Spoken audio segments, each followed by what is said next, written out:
complete the program, you will understand the main principles of cloud computing and how they have been implemented in Microsoft Azure and AWS. Design an Azure App Services web app by using Azure CLI, PowerShell, and other tools. Manage subscriptions, billing, and role-based access control regarding Azure users and groups. Manage security and identity for Azure solutions.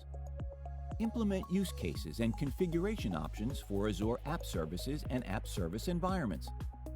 Implement AWS security and testing, and become an expert in AWS components such as S3, DynamoDB, Elastic Beanstalk, and CloudFormation.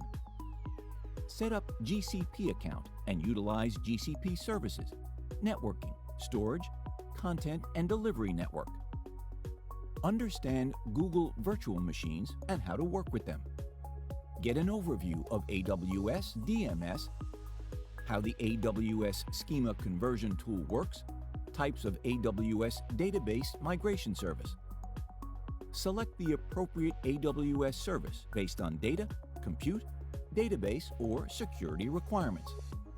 Deploy, manage, and operate scalable, highly available, and fault-tolerant systems on AWS. The program's capstone project will test all the skills you will acquire throughout the program.